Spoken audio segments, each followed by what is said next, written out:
नाज़रीन, youth forum के आज के शुमारे में आपका खैर मकदम है। मैं हूं आपका मेज़बान फैज़ान कुरैशी। नाज़रीन, सिविल सर्विसेज इम्तिहानात मौजूदा दौर में बहुत बड़े कैरियर ऑप्शन के तौर उभर रहा है और नौजवानों में इसमें बढ़ता हुआ रुझान भी पाया जा रहा है। नाज़रीन, सिविल सर्विसेज इम्तिहानात में कामयाबी हासिल करने के लिए क्या हिकमत अमली दरकार है? इसके लिए आम तुलबा में बिलउमूम और ख्वाहिशमंद उम्मीदवारों में बिलखुसूस बेदारी मुहिम और तरबियती नवियत के प्रोग्राम मुनाकिद करने की जरूरत है।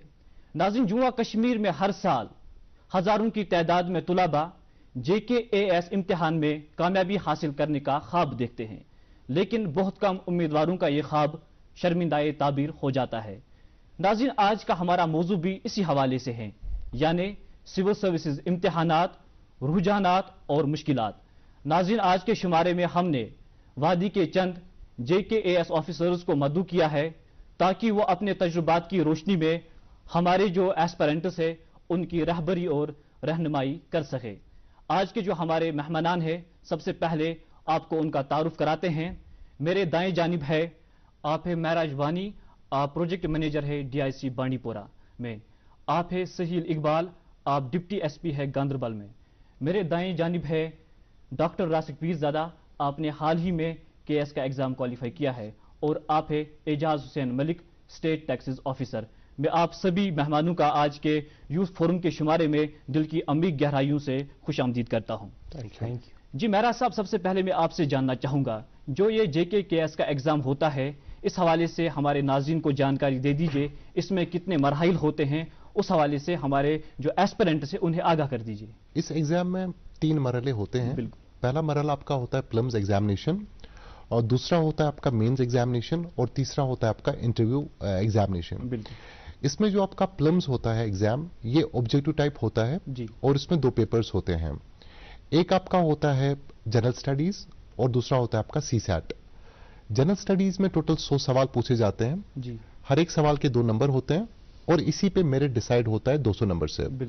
जो आपका CSAT होता है, ये क्वालिफाइंग एग्जाम होता है और इसमें आपको 200, अभी तो 100 क्वेश्चन ही पूछ रहे हैं, तो 2 मार्क्स के हिसाब से 200 में से आपको 66 मार्क्स लाने होते हैं। जो बच्चे इसमें क्वालिफाई करते हैं, अगर वैकेंसी 100 है तो 25 टाइम्स बच्चे मेंस के लिए जाते हैं।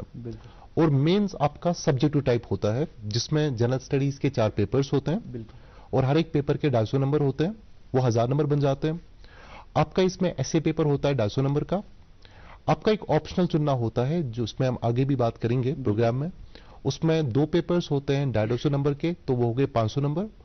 तो 1750 का मेंस का टोटल पैरामीटर होता है, 1750 नंबर का। जो बच्चे इसमें क्वालिफाई करते हैं, कितने क्वालिफाई करेंगे, अगर 100 पोस्ट हैं, 3 गुना ज्यादा इंटरव्यू के लिए बुलाए जाते हैं। और इंटरव्यू का फाइनल जो मार्क्स होते हैं वो 250 नंबर होते हैं, और मेंस प्लस इंटरव्यू 2000 में से फिर बच्चों का मेरिट लिस्ट डिराइव किया जाता है।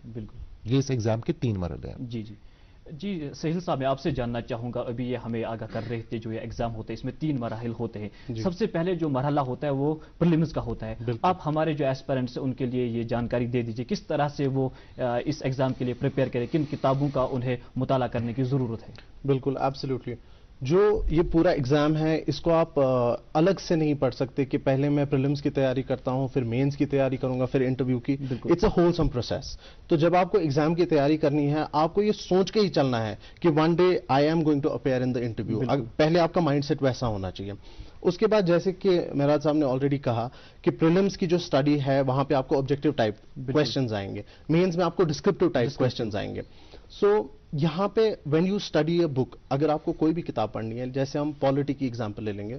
पॉलिटी में जो किताब है बाय लक्ष्मीकांत, वो it is used by most of the aspirants. ठीक है, अगर हम उसी किताब की बात करें, उसमें अगर आप किसी भी टॉपिक को पढ़ेंगे, आपको उसको prelims as well as mains दोनों पर्सपेक्टिव से पढ़ना है। फॉर एग्जाम्पल, अगर आप उसको पढ़ रहे हैं, आपको जब आप उसका टेक्स्ट पढ़ रहे हैं, आपको खुद देखना है कि इसमें एग्जामिनर ऑब्जेक्टिव टाइप में कैसे सवाल पूछ सकता है, वो आपकी एनालिटिकल एबिलिटी कैसे चेक कर सकता है। And eight the same time जब आप उसको डिस्क्रिप्टिव हिसाब में पढ़ रहे हैं, आपको देखना है कि अगर आपने कोई टॉपिक पढ़ा तो क्या आप इसका जवाब लिख पा रहे हैं, क्या आप उसको अपने ख्यालात को आंसर्स में कन्वर्ट कर पा रहे हैं या नहीं। So this is the main distinction between the two, and wholesome study process होना जरूरी है।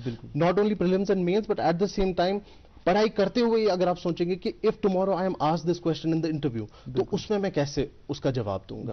सो that is how the entire exam process should be taken. जी जी, बहुत बहुत शुक्रिया जी। रासिक, मैं आपसे जानना चाहूंगा, जो दूसरा मरहला होता है उसका, वो मेहनत का होता है, जो एक अहम मरहला होता है, इसमें डिस्क्रिप्टिव का एग्जाम होता है। आप बता दीजिए मुझे किस तरह से एक एस्पिरेंट है इस एग्जाम के लिए प्रिपेयर करे। सर, मेंस के लिए एक तो मेंस स्पेसिफिक कुछ सब्जेक्ट्स होते हैं जो आप प्रीलिम्स में नहीं पढ़ते, जैसे पॉलिटी, इकोनॉमी, जियोग्राफी, या प्रीलिम्स में भी पढ़ते और इनमें मेंस की भी वेटेज है। लेकिन कुछ सब्जेक्ट्स होते हैं जैसे internal security, governance, social issues, GS4 optional, ये प्योरली मेंस स्पेसिफिक है। तो इस चीज की जो डिफरेंस समझने के लिए सर मैं कोशिश करूंगा कि एग्जाम्पल से मैं समझाऊं। एक टॉपिक है पॉलिटी में anti defection law. Anti defection law पे अगर प्रीलिम्स पे क्वेश्चन बनेगा तो क्वेश्चन ये आएगा कि ये किस शेड्यूल में है, कौन सा अमेंडमेंट इसके रिलेटेड है, कौन सा केस है सुप्रीम कोर्ट में जो कोई तो होलान केस है ये, और प्रोविजंस क्या है डिस्क्वालीफाई होने के, या कौन डिस्क्वालिफिकेशन से बचेगा, ये प्रीलिम्स है। अगर सर आप इसी टॉपिक पे मेंस का क्वेश्चन कैसा आएगा, तो मेंस का क्वेश्चन ये बन सकता है कि don't you feel that anti-defection law makes a legislator dependent on his party, thus it somehow suppresses the individual freedom of the legislator. In this reference critically examine the anti-defection law. यह है sir basic example जिससे हम समझेंगे कि prelims क्या है, mains क्या है। अब जो ये वाली इंफॉर्मेशन है यह हमें बेसिक बुक से नहीं मिलेगी लक्ष्मीकांत से। ये एनालिटिकल स्किल्स हमें खुद डेवलप करने होते हैं बच्चे को, और ये खुद हो जाते हैं ओवर द प्रोसेस। जब इंसान पढ़ता है, जब आप आर्टिकल्स पढ़ोगे न्यूज़पेपर्स में, तो सर इतनी नॉलेज आ जाती है कि इंसान आराम से लिख पाता है। जी जी, बहुत शुक्रिया जी। जैसा मैं आपसे जानना चाहूँगा, प्रीलिम्स की बात हुई, मेंस की बात हुई, लेकिन आप मुझे ये बता दीजिए कि कोचिंग कितनी ज़रूरी है। और हम ये देख रहे हैं कि आजकल टेक्नोलॉजी का ज़माना है, ऑनलाइन कोचिंग भी दस्तियाब है, लेकिन उसके बावजूद जो एस्पिरेंट्स है, ख्वाहिशमंद उम्मीदवार है, वो यहाँ से दिल्ली, जम्मू कोचिंग करने के लिए जाते हैं, जहां पर उन्हें किसी रकम भी खर्च करनी पड़ती है। क्या ऑनलाइन कोचिंग जो है वो ऑफलाइन कोचिंग का मुतबादिल नहीं बन सकती है? फैजान साहब, आपने बहुत अच्छा क्वेश्चन पूछा और पर्सनली भी इस इशू के साथ बहुत टाइम से जुड़े हैं। देखिए, आज का दौर जो है, यहाँ पे आपके पास मटेरियल की कोई कमी नहीं है। बिल्कुल। आपकी अगर हम एक्सेसिबिलिटी की बात करें, एडटेक कंपनीज जितनी भी आई है, जिन्होंने यूट्यूब की माध्यम से, यूट्यूब के जरिए जो रेवोल्यूशन किया एजुकेशन को, तो अगर कोई बच्चा सिविल सर्विसेज आज के दौर में क्वालिफाई करना चाहता है, देखिए माहौल की बात अलग है, लेकिन जहां तक रिसोर्सेज की बात है जी, तो मुझे नहीं लगता कि उसे अपने रूम से या कहीं घूमने की ज़रूरत है। अगर उसे आप सिलेबस उठाइए, बेसिक जो आपको देखना पड़ेगा, आप सिलेबस उठाएं, आप देखें कि मुझे पढ़ना क्या है। अगर आपको बुक्स आपके पास है, आपको कोई कंसेप्ट समझ में नहीं आ रहा है, तो आप यूट्यूब पे जा सकते हैं। हज़ारों ऐसे टीचर्स हैं जो बड़े, इस जो फील्ड है इसमें जो बड़े मंझे हुए टीचर्स हैं, उनके लेक्चर्स आपको without any cost, without any expense, वो फ्री में मिल जाते हैं। सही बात। मुद्दा क्या है कि जब हमने भी शुरू किया तो एक गलतफहमी थी कि हमें कोचिंग की ज़रूरत है। बिल्कुल। बेसिकली क्लासेस में जब हम पढ़ाते हैं, और अक्सर हम ये भी देख रहे हैं जो ज़्यादा अमीर लोग नहीं होते, जिनकी फाइनेंशियल वो ये देखिए सिविल सर्विस होते हैं, वो ये ख्वाब देखना भी छोड़ देते हैं। सिविल सर्विसेज जो है वो मोस्टली मिडिल क्लास का ही ख्वाब रहा है जी। आप देख लीजिए, वो मिडिल क्लास का ही, वो उन्हीं बच्चों का ख्वाब है कि जो अपना कहीं नाम बनाना चाहते हैं, तो वो उतना एफर्ट नहीं कर सकते। अगर वो कर सकते थे तो rarely it would have happened कि वो इसमें आते। लेकिन अब जब हम जैसे लोगों की बात है जो मिडिल क्लास से आते हैं, तो ऐसे में क्या होता है कि हम जब शुरू करते हैं तो हम कोचिंग से ही शुरू करते हैं। मेरे हिसाब से, मेरे ख्याल से कोचिंग जो है वो एक एडवांस लेवल की, जब हम एडवांस लेवल में आते हैं, जब हमें सारी चीज़ें समझ में आती है कि सिलेबस कवर हो गया, ये चीज़ें सारी बेसिक कंसेप्ट्स कवर हो गए, तब हम कोचिंग जो है वो ऑप्ट कर सकते हैं। वो भी क्लास कोचिंग नहीं, क्लासेस नहीं जी। हम मॉक जो ये, एक तो अगर आप इंटरव्यू में जा रहे हैं तो मॉक सीरीज आप कर सकते हैं, लेकिन अगर आप ये मेंस के हवाले से कर रहे हैं तो आप जो टेस्ट सीरीज होती है वो आप सब्सक्राइब कर सकते हैं। उससे क्या होता है, आपको ये पता चलेगा कि मैं इस लेवल में कहाँ हूँ, मेरे जो पैर है वो कितना पानी में है और कहाँ तक मेरी लेवल जो प्रिपरेशन की है वो कहाँ तक पहुँची है। क्योंकि सर मेरा हिसाब है, बिल्कुल, ये या हम जो बहुत सारे लोग जिन्होंने इसमें पहल की कि हम बच्चों को अवेयर करें अपने पर्सनल लेवल पे भी, ये बहुत सालों से काम कर रहे हैं। और आपने देखा होगा कि हम भी यूट्यूब पे लोगों को यही बताते रहते हैं कि आपको दूर जाने की ज़रूरत नहीं है, कोचिंग आपके पास है, बस आपके पास जज्बा हो, जुनून हो, पता हो करना क्या है। हर कोई कंसेप्ट क्लियर करने के लिए आपके पास यूट्यूब है, बाकी सोर्सेज है। और कहीं फाइनली यही है कि मेरे ख्याल में, मैं बाकी लोगों का नजरिया नहीं रख सकता, जो मेरा नजरिया है, मुझे नहीं लगता आज के दौर में कोचिंग की कोई इतनी अहमियत है। ना हमने कभी कोचिंग की पर्सनल लेवल पे। भी बहुत बहुत शुक्रिया जी। मेरा ऐसा मैं आपसे जानना चाहूँगा, जो ऑप्शनल सब्जेक्ट है वो मेन पार्ट होता है जो मैनेज में हमें चूज़ करना पड़ता है। आप हमें बता दीजिए किस तरह एक एस्पायरेंट ऑप्शनल सब्जेक्ट चूज़ करे। क्या जिसमें उसकी ख्वाहिश हो, जिसमें उसका इंटरेस्ट हो, वो सब्जेक्ट चूज़ करे, या जो उसने पीजी में पढ़ा हो, एमए में पढ़ा?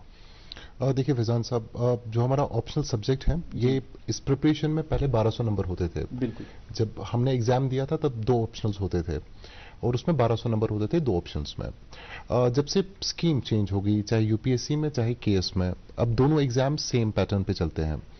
तो ऑप्शनल के टोटल 500 नंबर है, लेकिन जब हम मेरिट को एनालाइज करते हैं ना, ऑप्शनल से ही मैक्सिमम नंबर जो आपकी रैंक है ना वो बढ़ जाती है। तो ऑप्शनल आप इग्नोर नहीं कर सकते। अब कश्मीर में मैंने पर्टिकुलरली देखा, मैं कश्मीर की बात करूंगा या जम्मू को हम अगर मद्देनजर रखते हैं, तो यहाँ पे सुनी सुनाई बातें ज्यादा चलती है। बिल्कुल। सुनी सुनाई मींस, जैसे मैंने इंजीनियरिंग की, मैंने पब्लिक एडमिनिस्ट्रेशन और सोशियोलॉजी दिया था। बिल्कुल। अगर मुझे कोई बोलता है मैं क्या लूं, तो मैं बोलूंगा मैंने पबैड में किया, वो बोलता है मैं भी करूं पबैड में। बिल्कुल। अब यहाँ पे एक चीज है, इस बार जब हम सिलेक्शंस को एनालाइज कर रहे थे, नियर अबाउट 28 बच्चों का जो अभी हमसे मिले, उनका एंथ्रोपोलॉजी था। बिल्कुल। तो सारे बच्चे बोल रहे हम एंथ्रो ही ले लेंगे। बिल्कुल। आप किसी का उर्दू अच्छा है, वो बोलता है उर्दू में 50 क्वेश्चन रट्टा मारने, तो उर्दू ले लेंगे। But optional can be a game changer. Optional can be the reason कि आपको 1 साल फिर प्रिपरेशन करनी पड़ेगी। तो ऑप्शनल चुनने के लिए 2-3 चीजें, अगर आपका ग्रेजुएशन में अच्छा रहा है, कोई सब्जेक्ट रहा है, जैसे आज बच्चों का रुझान है ऑनर्स करते एक ही सब्जेक्ट में, तो मैं इनको रिक्वेस्ट करूंगा आप उसी सब्जेक्ट में जाए।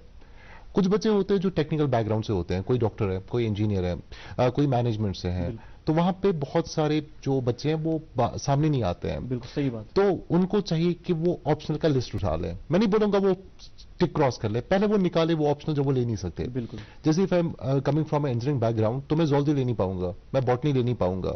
तो मैं प्लस माइनस करके लास्ट में 6-7 सब्जेक्ट बच जाएंगे।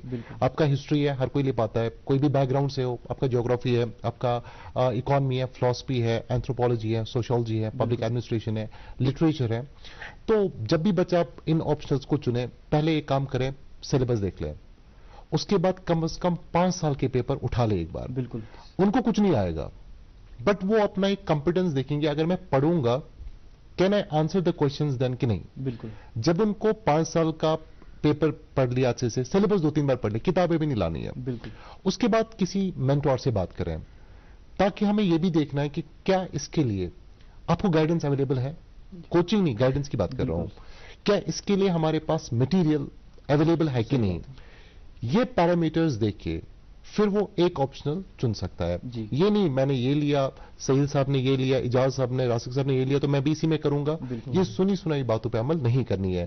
कम से कम सिलेबस देखना है, 5 साल के पेपर्स, और एक मेंटोर से बात करनी है। और आज मेंटोरशिप बहुत इजीली अवेलेबल है। सहील साहब जो है इंटरव्यू के टाइम बड़ा अच्छा काम कर रहे थे, इजाज साहब ने इंटरव्यू के टाइम बड़ा अच्छा काम किया, यूट्यूब पे इजाज साहब होते हैं। तो आजकल वो जमाना नहीं है कि 5-5, 10 साल का गैप है एस्पिरेंट्स के साथ कि बच्चे डर जाएंगे। आज हम हर एक मीडिया के थ्रू अवेलेबल है। बस यही चीज है कि बच्चे आने चाहिए। जी मेरा यहाँ पे आपसे मैं ज़िमनी सवाल एक पूछना चाहूंगा, वो ये है कि हमने बहुत सारे लोगों से ये सुना है कि वो सब्जेक्ट स्कोरिंग है। किसी का इंटरेस्ट पॉलिटिकल साइंस में होता है, लेकिन वो एंथ्रोपोलॉजी लेता है, कहता है ये स्कोरिंग है। क्या इसमें कोई सदाकत है या कोई मिथ है? वो देखिए जी, एग्जाम सब्जेक्ट का है कि हमारा है? एग्जाम तो एस्पिरेंट का है ना। बिल्कुल। तो हाउ डज इट मैटर। और ये जो मैं आपको 2 चीजें बताऊंगा यहाँ पे, ये जो डर है ना और ये जो फेलियर है, ये बेइज्जती है, ये मिडिल क्लास के लिए नहीं बनी है। बिल्कुल। ये डर, ये फेलियर, ये बेइज्जती, ये बादशाहों के लिए होती थी। हमारे लिए ये चीज नहीं है। अब आप बोल रहे कोई ऑप्शनल स्कोरिंग है, ऑप्शनल कहां से स्कोरिंग होता? कुछ उम्मीदवार कहते हैं नहीं, ऐसा कुछ नहीं है। It depends upon your preparation. ठीक है, कुछ सब्जेक्ट्स में आपको ओपिनियन बेस्ड ज्यादा है, जैसे पब्लिक एडमिनिस्ट्रेशन पिछले 3 साल से ओपिनियन बेस्ड, करंट बेस्ड ज्यादा आ रहा है, जो ट्रेडिशनल किताबों से नहीं निकल रहा है। एंथ्रोपोलॉजी, हिस्ट्री आपका स्टैटिक पोर्शन है, तो जो आपने किताबों से पढ़ा, you are expecting questions from the same genre, but आपका दीदी नौकरी मिल गई। अरे वाह, मुबारक हो। फिर तो ढेर सी शॉपिंग। हाँ दीदी, नया मोबाइल, जीन्स, जैकेट। ठहरो शहजादे, तनख्वाह से पहले ही खर्च। इंस्टेंट कर्ज भी तो मिलता है। पहले बजट बनाना सीखो, फिर खर्च करो। पर दीदी। देखो, कमाई का एक हिस्सा हमेशा बचाना चाहिए, लेकिन दावत देने से नहीं बचोगे तुम। हाँ दीदी, दावत मेरी, बजट तुम्हारा। अच्छा, आरबीआई कहता है सही माली बर्ताव करे आपका बचाव। Is a dynamic thing. आपका एंथ्रोपोलॉजी, आपका पब्लिक एडमिनिस्ट्रेशन है, आपके जो करंट बेस्ड पॉलिटिकल साइंस का आईआर पेपर जैसे आपने कहा, ये करंट बेस्ड है, नो वन कैन प्रिडिक्ट इसमें पूछा क्या जाएगा। तो वही चीज आती है स्कोरिंग नॉन स्कोरिंग। असल में जिसने भी अच्छे से पढ़ा होगा, मेरे बैचमेट्स ने मैनेजमेंट में किया, मेरे बैचमेट्स ने एनिमल हस्बेंड्री में किया, मेरे बैचमेट्स ने साइकोलॉजी में भी किया। हमारा हर एक का बैकग्राउंड अलग अलग है, लेकिन हमने उन सब्जेक्ट्स में किए जो हमने कभी पढ़े भी नहीं थे। लेकिन जब मटेरियल अच्छा हो, किताबें अच्छी हो, बेसिक्स क्लियर हो, टेस्ट सीरीज अच्छी हो, मेंटोरशिप अच्छी हो, तो आप आराम से किसी भी सब्जेक्ट में अच्छा कर सकते हैं। और ये जो डर है ना, पहले ही दिन से हमें डराया जाता है कि ये लोग हैं, इसमें स्कोर कम होगा, ये बस हमें डिस्ट्रैक्ट करने के लिए होता है, ऐसा कोई सिस्टम नहीं है। जी बिल्कुल, कहा जाता है जो उड़ान है वो परों से नहीं हौसलों से होती है। बिल्कुल। If I may add to this, both Ejaz साहब ने जो पॉइंट रखा और मेराज सामने, एक चीज जो इस एग्जामिनेशन के बारे में हमें बहुत इंपॉर्टेंट समझने की जरूरत है कि इसमें कोई भी वन स्टॉप सोल्यूशन नहीं होता। I will give an example for us, there were 70 people who qualified the exam and all 70 were using different strategies. So it is more about for a particular person, उसके लिए कौन सी strategy काम आएगी। It is not important जो रासिक साहब के लिए काम आएगा वो मेरे लिए भी काम आएगा। There are different ways of approaching this examination. The only main thing is जो आपका स्टिपुलेटेड सिलेबस है उसको आप अच्छे से कवर कीजिए, उसको एनालाइज कीजिए और उसको कंप्लीट कीजिए। ऑल्सो स्पीकिंग अबाउट एजाज साहब्स पॉइंट, ये मैंने अपने घर पे ही देखा हुआ है, वेदर कोचिंग इज इंपॉर्टेंट और not. My elder brother, he is KS 2019 batch, Aflaq Ahmad साहब, his story and my story was completely different. He did not take any coaching, उनने कोई भी कोचिंग नहीं की, कोई टेस्ट सीरीज नहीं की, नथिंग। बट फॉर मी, मैंने यहां पे भी कोचिंग की, मैंने दिल्ली में भी कोचिंग की, I took test series, it worked for him and for me as well. तो कोई हम ऐसा वन स्टॉप नहीं बोल सकते कि कोचिंग करो या नहीं करो। इट डिपेंड्स ऑन, बहुत ज्यादा एक स्टूडेंट के कैलिबर पोटेंशियल पे भी डिपेंड करता है कि वो कैसे चलना चाहता है, इस एग्जाम को कैसे लेना चाहता है। अलबत्ता in my personal opinion, for optional specifically, if you don't have a background in the optional, then it's better, it is advisable to take coaching. जी जी, बहुत बहुत शुक्रिया। Thank you. जी रासिक, मैं आपसे ये जानना चाहूंगा कि JKAS के हवाले से जो है बाजारों में, मार्केट में बहुत सारी किताबें जो है दस्तयाब है, लेकिन एक जो एस्पिरेंट है वो किस तरह मेयारी कुतुब का जो है वो किस तरह उसको मिलेंगे, वो किस तरह से इंतखाब करे वो उनका? सर बुक्स तो अभी ऑनलाइन भी अवेलेबल है, PDF फॉर्म में और ऑफलाइन में भी। बिल्कुल। लेकिन सर अभी प्रॉब्लम यह है कि अभी कुछ ज्यादा ही सोर्सेज अवेलेबल है और वो भी बहुत बड़ी प्रॉब्लम है। सही बात। क्योंकि यहाँ पे क्या पढ़ना है, जितना ये इंपॉर्टेंट है उससे ज्यादा इंपॉर्टेंट है क्या नहीं पढ़ना है। एक होते हैं एफर्ट्स में फिर दो चीजें आती है, directed efforts and misdirected efforts. मैंने ऐसे भी कुछ दोस्तों को देखा है जो मुझसे ज्यादा टैलेंटेड थे, लेकिन उनके एफर्ट्स कहीं ना कहीं मिसडायरेक्टेड थे। वो बुक पढ़ रहे थे, वो सोर्स उन्होंने लिया था जो उतना इफेक्टिव नहीं था from preparation point of view. तो राइट सोर्स चूज करना ये बहुत बड़ा गेम चेंजर हो सकता है। तो बिफोर चूजिंग एनी सोर्स, जैसे मैंने मेंस के लिए सुनिया IAS की जो बुक्स आती है, और वो मेरे लिए बहुत ज्यादा काम कर गई, क्योंकि मुझे लगा है मेरे मेंस का जो स्कोर आया है उसमें उन बुक्स का बहुत ज्यादा रोल है। तो सोर्सेज चूज करने से पहले मेंटोर्स से बात करनी चाहिए, सीनियर से बात करनी चाहिए, क्योंकि एक बार आपने कोई बुक चूज की तो पूरे साल आप 2 साल वही बुक पढ़ रहे हो, फिर 2 साल बाद आप ये नहीं सोच सकते कि अब मेरी बुक गलत थी, अब वो बहुत ज्यादा फिर लॉस ऑलरेडी हुआ है। तो सोर्सेज चूज करने से पहले आई थिंक मेंटोर से बात करनी चाहिए, सीनियर से बात करनी चाहिए, उसके बाद ही हमें बुक्स चूज करनी चाहिए। बिल्कुल, बहुत अच्छी बात ये आपने यहाँ पे की कि एक एस्पिरेंट को पता होना चाहिए पढ़ने से पहले कि पढ़ना क्या नहीं है। जी सर। जी एजाज साहब, मैं आपसे जानना चाहूंगा कि बहुत सारे उम्मीदवार जो है वो बहुत ज्यादा मेहनत करते हैं, अरकरेजी करने के बाद भी वो कामयाब नहीं होते, लेकिन फिर हम ये देख रहे हैं कि वो डिप्रेशन के शिकार हो जाते हैं, जहनी तनाव के शिकार हो जाते हैं। इस हवाले से आप क्या कहेंगे? देखिए फैजान साहब, फेलियर जो है वो ऑलमोस्ट हर सक्सेस स्टोरी का एक पार्ट होता है। बिल्कुल। ये एग्ज़ाम में जब हम एक्सपेक्टेशन लेके आते हैं, हम समझते हैं कि जो लेवल की तैयारी हमारी है तो बाकी लोगों की ऐसी ही होगी। जो एक्सपेक्टेशंस है, जब हम किसी चीज़ की तैयारी करते हैं तो वो हम जो एक्सपेक्टेशन लेवल हम बढ़ाते हैं वो जब नहीं होता है तो उसका जो कॉन्सिक्वेंस होता है वो डिप्रेशन होता है, फ्रस्ट्रेशन होती है। इस का अगर मैं पर्सनल लेवल पे अगर मैं आंसर दूं, जब हम तैयारी कर रहे थे तो बहुत बार ऐसा हुआ कि UPSC में प्रीलिम्स नहीं हुआ, बिल्कुल प्रीलिम्स हुआ तो मेंस नहीं हुआ, लेकिन एक हमने दिमाग में ये बिठा के रखा था कि अगर कुछ भी हो हमें ये हासिल करना है, इसके लिए हमें किसी से भी गाइडेंस लेनी पड़े, कहीं पे भी जाना पड़े, कितने भी घंटे पढ़ने पड़े, लेकिन इस फेलियर को हम अपनी स्टोरी का पार्ट हमेशा के लिए नहीं बनाने देंगे। क्या होता है जब कामयाबी मिलती है, एक मैं आपको बहुत एक इंटरेस्टिंग एग्जांपल बताता हूँ। 1453 में, क्योंकि मैं हिस्ट्री का स्टूडेंट हूँ तो इससे मुझे थोड़ी मोटिवेशन की ये चीज़ें मिलती रहती है। 1453 में क्या हुआ, ऑटोमन एम्पायर ने कॉन्स्टेंटिनोपल को कॉन्कर किया, सबको पता है। बट ये हम याद रखते हैं कि कॉन्कर किया, हमें ये याद नहीं है कि उससे पहले 25 बार अटेम्प्ट किया, किसी को पता नहीं है। इससे इंपॉर्टेंट क्या है कि फिटनेस के साथ थोड़ा सा मैं जुड़ा रहता हूं, इसका थोड़ा शौक है। फिटनेस की दुनिया में एक नाम है, मे बी आप लोगों ने सुना होगा, रॉनी कोलमैन। रॉनी कोलमैन जो है वो 8 बार मिस्टर ओलंपिया बने। एक सबसे बड़ा जो टाइटल है बॉडी बिल्डिंग में वो मिस्टर ओलंपिया है। रॉनी कोलमैन को जब पूछा गया कि ये मिस्टर ओलंपिया बनने के लिए आपको कितनी साल मेहनत करनी पड़ी, बोला मैं 30 साल से मेहनत कर रहा था, जिसमें मैंने 1000 बार जो मुझे रिजेक्ट किया गया। उसके बाद जब मुझे लगा कि I am not going to give up, तो तब जाके मैं यहाँ आया और मैंने जो है ये कामयाबी हासिल की। देखिए एग्जाम्पल्स तो दुनिया भर के हैं, हमारे सामने अमेजन है, सबको पता है कि Amazon is one of the phenomena, it's a trend setter. लेकिन किसी को ये नहीं पता कि जेफ बेजोस उससे पहले एब्सोल्यूट फेलियर थे। तो फेलियर को अगर हम अपनी स्टोरी का पार्ट बनाएं, we are going to live in oblivion, हम जो है हमारी हस्ती मिट जाएगी, क्योंकि ये हमारे सामने है कि नाउम्मीदी जो है वो हमारे सिलेबस में नहीं है। बिल्कुल, वो सिखाया गया है कि नाउम्मीद नहीं होना चाहिए। अब मसला ये है, जब बच्चा फेल होता है, नेचुरल है कि वो उसके इमोशंस डिस्टर्ब हो जाए, वो डिप्रेस हो जाए। लेकिन अगर वो देखें कि जो कंपटीशन में बाकी लोग हैं, जिनका फर्स्ट अटेम्प्ट में नहीं हुआ, जिनका 4 में हुआ, 5 में हुआ, 6 में हुआ, लास्ट में हुआ, उनकी तरफ देखें, उनसे बात करें कि आपको ये मोटिवेशन कहां से आई कि आप फिर मैदान में आए। और हमने देखा होगा, आप सर से पूछिए, हम कभी किसी को ये नहीं पूछते कि आपका कौन सा अटेम्प्ट था, हम बोलते हैं आपका बैच कौन सा था। सही बात, अटेम्प्ट मैटर नहीं करता है, क्योंकि अगर उसका 5th अटेम्प्ट है तो मेरे सामने उसकी रेस्पेक्ट ज्यादा है, क्योंकि उसमें जोश था, उसका फोकस था, और वो हमेशा सोचा कि मुझे ये मंजिल पानी है तो पानी है, और जब वो पाता है तो सब शाबाशी देते हैं।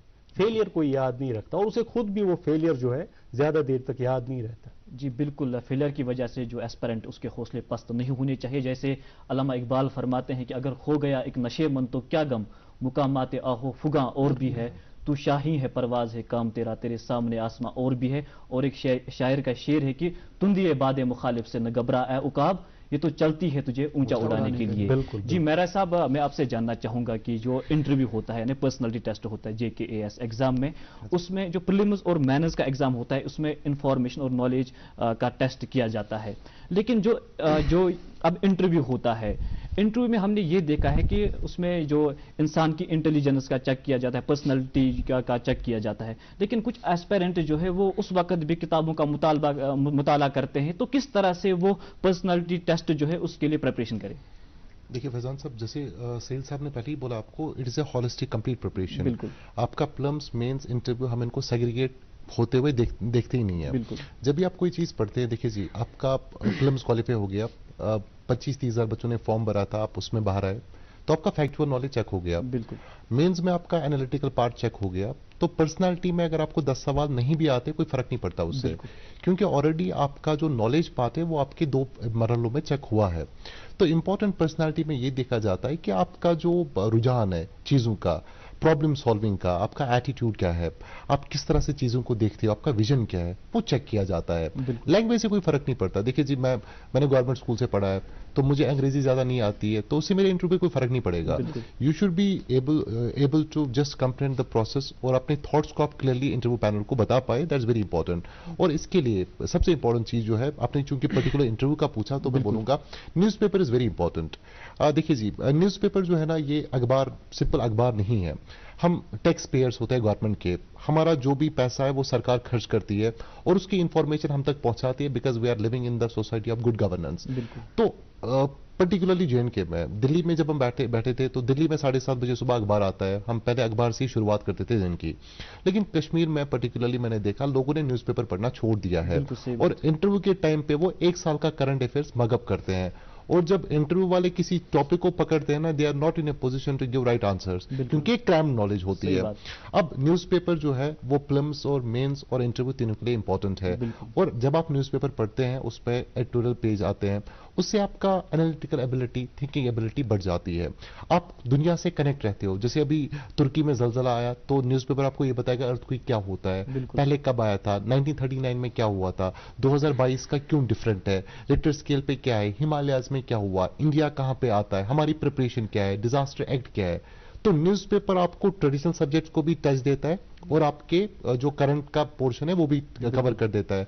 और आप प्रीलिम्स पढ़ रहे होते हो लेकिन आपकी एनालिसिस बढ़ रही होती है फॉर इंटरव्यू, क्योंकि जो इंटरव्यू कर रहे होते हैं जितनी हमारी एज होती है उनका तजुर्बा होता है। सो उनको पहले ही पता चल जाता है इंसान में कितनी वुकत है और इंसान कितना सच्चाई से पेश आ रहा है। और इंटरव्यू के लिए दूसरी बात है, झूठ नहीं बोलना है। You don't have to just fake yourself. आपको पता नहीं होगा क्योंकि जो सामने लोग बैठे होते हैं वो बहुत बंजे हुए खिलाड़ी होते हैं, बहुत तजुर्बा होता है। यस, और जिनको थोड़ा बहुत बोलने में दिक्कत है, कम से कम अगर वो 10-20 मिनट डेली अखबार पढ़ के खुद से बात करें या आईने के सामने बैठ के बात करें।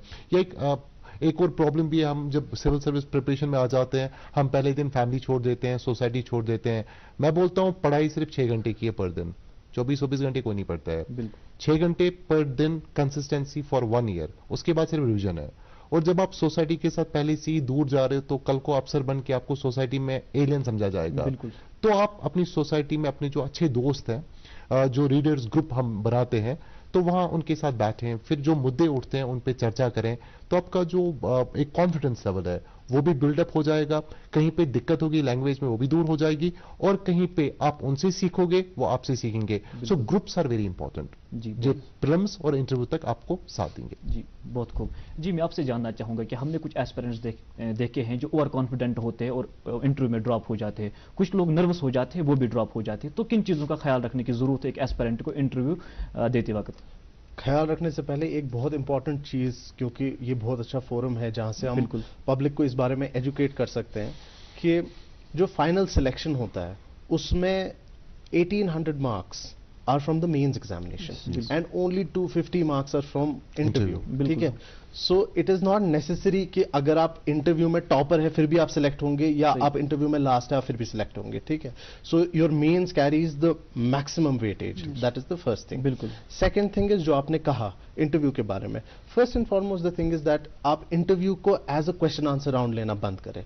You need to think about interview as a simple personality test. बिल्कुल। I would like to cite the example of my own interview, जहां पे on the trot there were questions that were asked to us, factual questions पूछे गए। Now even if, मतलब आप encyclopedia तो है नहीं कि आप कंटिन्यूअसली सारे फैक्चुअल क्वेश्चंस का आंसर देंगे, सो नेचुरली यू आर, मतलब आपसे 2-3 सवाल वहां पे मिस होंगे ही होंगे।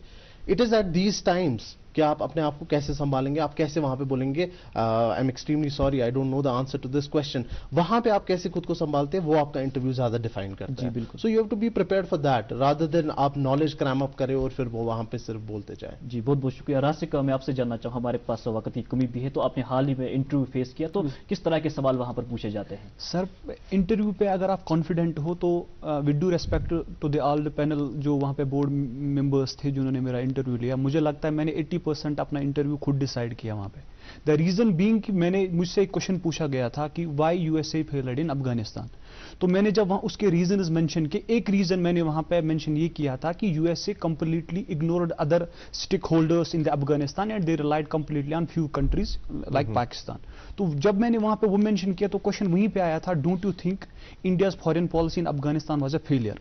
तो इसका आंसर सर मैं आपको बताऊंगा जो मैं वहां पे दिया, तो आप ये समझ पाएंगे कि क्या इंटरव्यू होता है। सर मैंने कहा India was realistic enough to know that we did not have any power to change developments in Afghanistan unilaterally. Therefore, our policy of strategic silence or wait and watch approach was the most suitable one after Taliban takeover. However, क्योंकि हमें balance करना पड़ता है, however, our recent engagement with Taliban shows our ideological shift with respect to the Taliban. Therefore, I believe the developments, political and economic development should be taken so that we can leverage security and economic benefits from the Afghanistan. जी sir ऐसे balance करना होता है। जी एजाज साहब, चलते चलते मुख्तसर हमारे नाज़रीन जो इस वक्त देख रहे हैं उनके लिए आपकी क्या मैसेज रहेगी? जनाब मैं एक नज़म पेश करता हूँ द्विवेदी जी की। लहरों से डरकर नौका पार नहीं होती, कोशिश करने वालों की कभी हार नहीं होती। जी। नन्ही चींटी जब दाना लेकर चलती है, चढ़ती दीवारों पर 100 बार फिसलती है। चढ़कर गिरना, गिरकर चढ़ना ना अखरता है, आखिर उसकी मेहनत बेकार नहीं जाती, कोशिश करने वालों की कभी हार नहीं होती। असफलता एक चुनौती है, स्वीकार करो, कमी क्या रह गई देखो और सुधार करो। जब तक न सफल हो नींद चैन को त्यागो तुम, क्योंकि कुछ किए बिना ही जय जयकार नहीं होती। Thank you. आप सभी मेहमानों का मैं दिल की उम्मीद गहराई से शुक्रिया अदा करता हूँ, अपने मसरूफियात के बावजूद आप यहाँ आए। Thank you. जी नाज़रीन, आप JKAS इम्तिहान के हवाले से हमारा आज का शो देख रहे थे। अगले प्रोग्राम तक दीजिए हमें इजाज़त। अल्लाह हाफिज़।